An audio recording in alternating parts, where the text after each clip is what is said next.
We are about to move into the People's Movement Assembly portion of our closing. And our friend Ruben is one of our elders and has kind of been one of the founders of the TMA process. So we're going to have him give us a little studio before we get started. Buenas tardes. Encantado de estar aquí con toda la gente. Glad to be here with everyone. Good afternoon.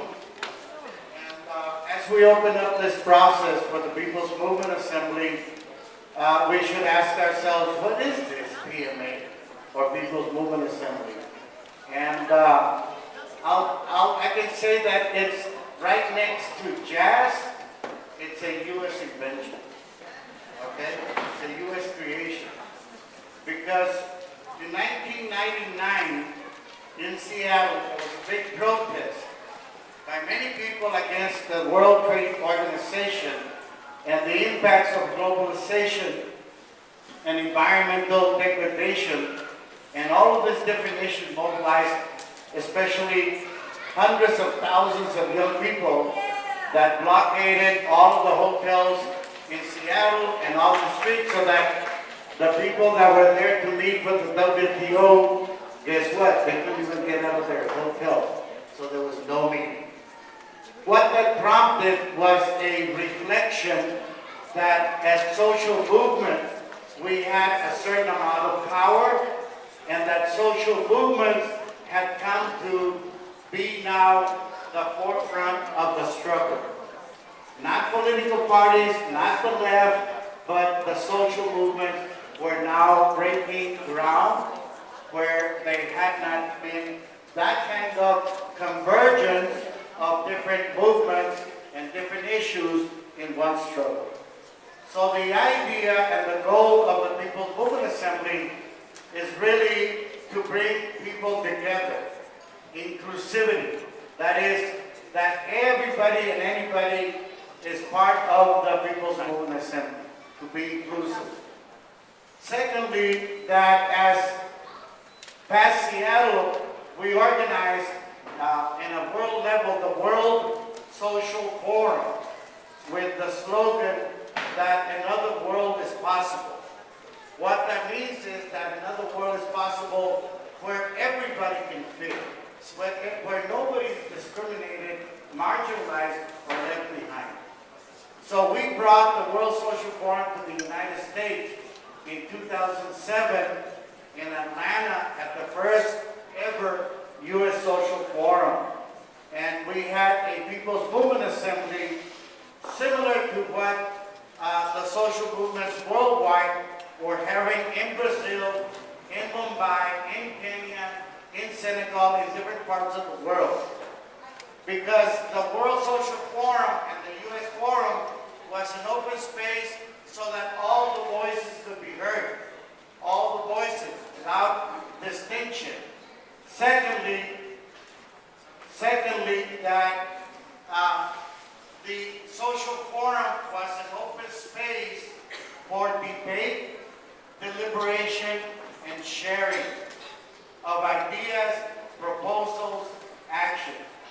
But the forum itself could not decide to take action because that would divide people, those that were for something and against something. So we asked ourselves then, where do the social movements come together so that we can unify around particular action that we agree on?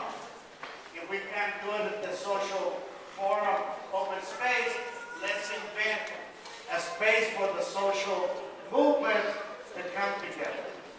Not everybody might want to participate, but those organizations that do participate then present their declarations, their demands, their resolutions, their proposals to the assembly so that it can put them in a vessel like a commission that can synthesize them, and so that everybody's proposals, ideas, declarations, demands, manifestos are part of the final declaration that comes out from this body.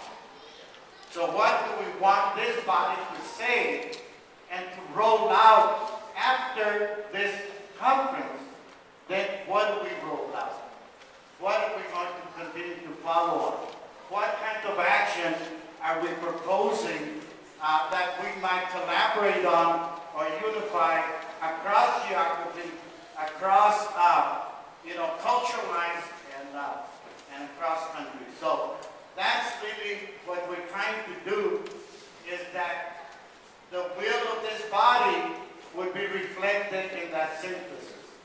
The will of this body and the conference would at least give a direction of what we do tomorrow after this conference is done. What first steps, next steps, we continue, because the conference is not a movement. The movement's out there, so we have to go act what we came out from this conference into the movement. So there's already a lot of different ideas, formations, proposals that I heard in many of the sessions. And so now it's a question of putting it all together. If we had a bowl here, empty bowl, and we asked each one of you to bring a little vase of water, representing your ideas or the place where you come from, and you put it in that bowl, once you put it in and it mixes, you can't take your water back. It's part of the whole. So all of these ideas that we brought together, all of this thinking, now how do we distill it into something that can benchmark where we're at and where we're going? So that's really, in a simple way, what the People's Movement Assembly does, so that we can practice, so that we can begin to develop our own alternative governance systems that is not based on the system, that cuts across generation and racial and gender lines. So how do we integrate the movement if we don't begin to create spaces of unity, so that we can get further into spaces of both intellectual and ideological unity? So that's really what the PMA is about. Thank you.